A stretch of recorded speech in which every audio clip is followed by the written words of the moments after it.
여러분 반갑습니다. 여러분의 천만전자 천회장입니다. 또 반도체 오빠가 또 이렇게 쉴 틈 없이 여러분들에게 아주 귀가 따갑도록 들려드릴 테니까 여러분들은 그 귀 속에서 삼성전자하고 반도체만 윙윙거리면 됩니다. 다른 잡음이 들리면 안 돼요. 다른 잡음이 들어오면은 사람을 쉽게 흔들리게 되어 있어. 이쪽에서 뭐가 좋더라, 저쪽에서 저쪽이 뭐가 좋더라 하면 사람이 괜히 글로 그 신경이 쓰더라고. 응? 그래서 살짝 가서 보니까 그럴듯해. 주가 좀 오르는 것 같아가지고 항상 들어가죠. 들어가서 물리고 항상 여러분이 알 때쯤 되면은 벌써 그거는 늦은 거야. 늦은 겁니다. 한 발 늦은 겁니다. 그래서 늦기 전에 빨리 우리 부지런히 모으자는 차원에서 제가 이야기하는 겁니다.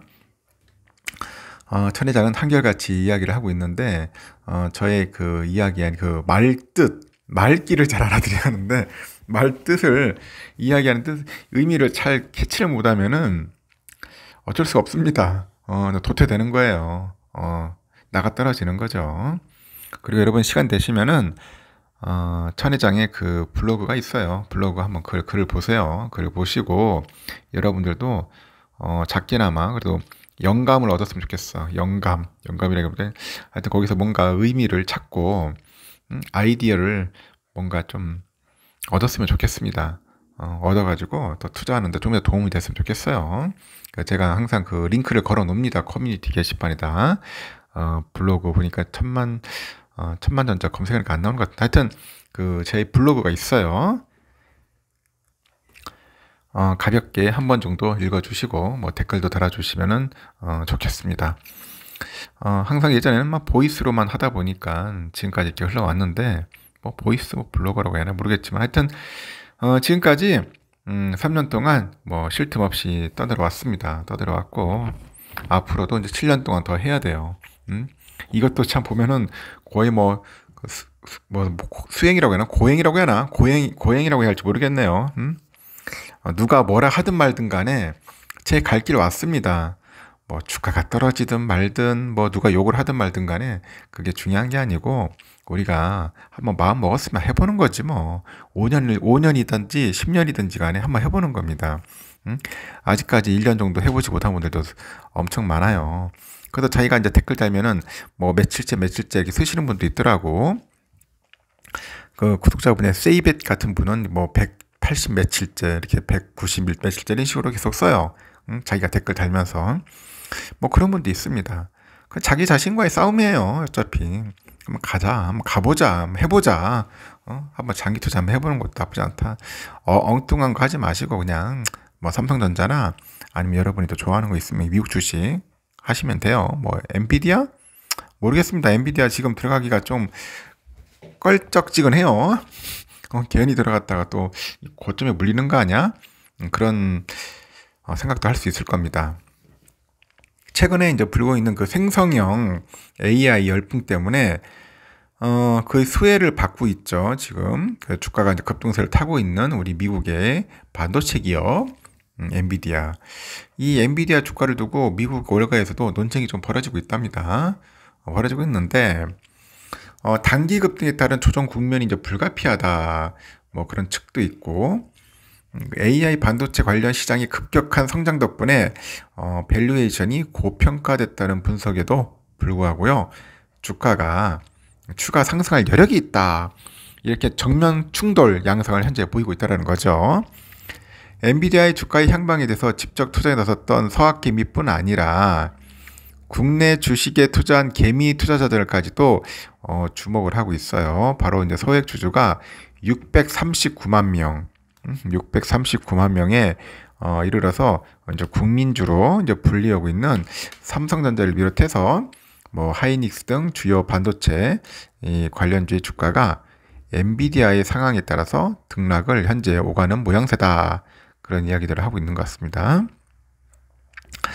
금투업계에 따르면은 뭐 니덤, 오펜하이머, 모건 스탠리, 번스타인, 로젠블렛 등 이 주요 IB들이 있어요. 투자 은행들이 있는데 얘들이 좀 장난질 많이 하잖아. 미국 애들이 투자 은행들이 거대한 자금을 가지고 엔비디아 적정 주가를 400달러 이상 수준으로 대폭 상향 조정을 했대요. 400달러.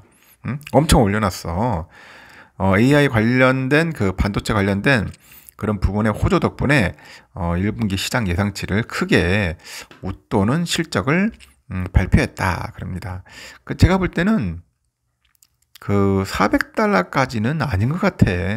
그렇다고 뭐 매출이 뭐 잘 나는 것도 아니고 엔비디아가 뭐 영업이익이 잘 나온 것도 아니에요. 그냥 기대 심리 효과로 그냥 달려갔을 뿐이야. 응? 그 정도 400달러 정도의 가치를 주가 가치를 이루려면은 돈을 엄청 벌었어야 하는데 그렇지 않았거든. 보면은 실상은 그렇지 않다는 겁니다. 엔비디아는 올해 1분기 월가 전망치를 크게 웃도는 71억 9천만 달러의 매출을 기록을 했어요. 2분기 매출은 110억 달러에 이를 것으로 자체 전망을 했는데 이는 시장 예상치를 53%나 넘어선 수치다. 그런 이야기를 하고 있어요. 모건 스탠리에서 그래요. 그 엔비디아의 그 데이터 센터 부분 실적은 지난 1월까지만 해도 이 시장 기대치는 못 미쳤는데 2분기에 그 X86 서버의 그 CPU 시장 매출을 넘어설 것이라는 전망을 내놨습니다. 그래서 이제 불과 3개월 만에 이 같은 분위기가 반전이 있었던 것은 생성형 AI 요체라고 할 수 있는 대규모 언어 모델이 있어요. 그 덕분이라고 평가를 하는 것 같아요. 그래서 모건 스탠리의 3일 기준 엔비디아 적정 주가가 450달러. 전날 종가 397.27달러 대비 14% 높습니다. 그래서 그쪽의 연구원도 그래요. 그 연구원도 생성형 AI 수요의 급증은 데이터 센터 실적에 1년 동안 100% 가까이 끌어올 것이다. 100%. 그 번스타인이 그 제시한 적정 주가가 있는데 475달러. 이 475달러는 일 종가보다도 20.8%나 높다. 너무 높다. 적정 주가 너무 높이 올린다. 애들 보니까. 엔비디아를 너무 띄워주는 것 같아. 엔비디아가 AI 기술의 핵심 부품인 GPU 시장을 사실상 독점하고 있다는 점에서 주가가 추가 상승할 것이라는 그런 분석이 연이어 나오는 모습이다. 그렇게 보시면 됩니다. 지금 미국의 그 월스트리트 저널에 따르니까 월가 분석가들 중 엔비디아의 투자 의견을 제시한 49명 중에 그 41명 정도가 이제 매수 의견을 유지하고 있고, 지난해 10월에 30명에 비해서 크게 늘어난 수준이다. 그렇게 봅니다. 막 주가 오르니까 같이 덩달아 가는 것 같아요. 다만 주가 급등이 조정으로 이어질 것이라는 주장도 제기되고 있어요. 엔비디아 주가는 올해 들어서만 174%나 상승해서 174%. 너무 올랐어요. 기업 가치평가의 그 대가로 불리는 뉴욕 대학교의 그 다모다란 교수가 있어요. 다모다란 이름도 참 긴데 최근 보유하고 있던 엔비디아 주식을 매도했다고 밝히고 조정론에 불을 지폈습니다. 이 교수님은 보니까 엔비디아를 매도를 했답니다. 이 다모다란 교수는 시장 규모에 주목을 하면서 엔비디아가 오늘날 250억 달러 규모로 추측되는 AI 반도체 시장의 80%를 차지하고 있고 시장 규모는 10년 안에 최대 3,500억 달러로 커질 수 있다. 이 시장을 엔비디아가 100% 장악하고 있다고 상정해도 현재 주가에 못 미친다. 이렇게 강조를 합니다. 그 다모다란 교수는 결국 엔비디아가 하드웨어 기업이기 때문에 시가총액 1조 클럽에 포함된 다른 소프트웨어 기업들에 비해서 한계가 있을 수밖에 없다고도 지적을 합니다. 역시 하드웨어의 한계인가? 하드웨어, 소프트웨어 기업이면 괜찮은데 메타나 알파벳, 아마존 등 이 소프트웨어 기업들은 최근 사용자의 그 수가 매우 많기 때문에 시장에서 롱테일 효과를 기대할 수는 있는데 엔비디아는 결국 또 다른 기업에 반도체를 판매하는 기업으로 실적 개선의 정도가 예상보다 크지 않을 수 있다는 그런 지적을 받고 있다는 거죠. 향후 엔비디아의 주가 흐름은 거액을 엔비디아에 쏟아부는 우리 서학기밀의 투자 성패에 집중적인 영향을 미칠 것으로 보이는데요. 한국 예탁 결전에 보면은 지난 1일 엔비디아 주식 보관 금액은 37억 234만 달러, 테슬라가 한 120억 3,700만 달러 되죠. 애플은 50억 4,066만 달러에 이어서 3위에 올라 있어요.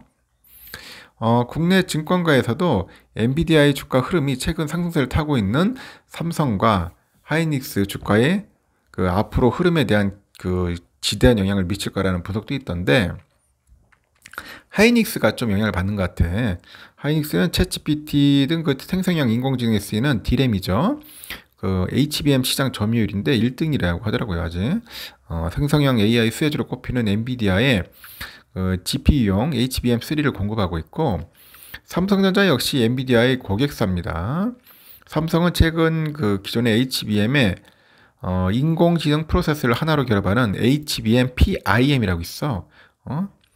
이거를 세계 최초로 개발해가지고 슈퍼컴퓨터, 데이터 센터 등 초고속 데이터 분석을 요구하는 인공지능의 산업 수요로 대응을 하고 있다는 겁니다. 삼성이.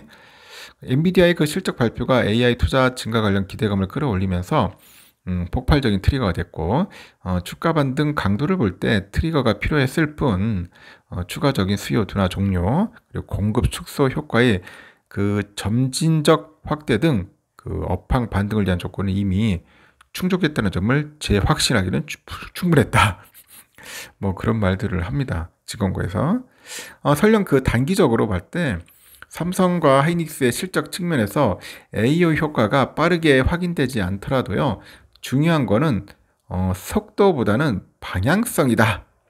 속도보다는 방향성이라고 이야기를 합니다. 속도 방향성. 저도 중요하게 생각합니다. 속도가 중요한 게 아니고 방향이 중요한 것 같아요. 그래서 지금 이야기들이 많아요. 추가 조정이냐, 추가 상승이냐, 뭐 그런 이야기들이 있는데 여러분들 잘 판단하셔서 투자하셨으면 좋겠습니다. 그냥 하도 꼭지에 물리지 않았으면 좋겠어요. 꼭지. 요즘 꼭지에 또 물리는 분들이 또 있을까봐 걱정돼가지고 그래요. 저번에 2차전지처럼 꼭지에 또 물려가지고 지금 골골거리는 분들이 있더라고. 그거 하지 말라 했는데 괜히 들어가가지고 좀 더 조정을 받을 때 들어가면 되는데 다들 뭐 좋다 하니까 그때 가가지고 다 물리더라고요. 그때가 항상 위험할 때인데요. 하여튼 여기까지 하겠습니다.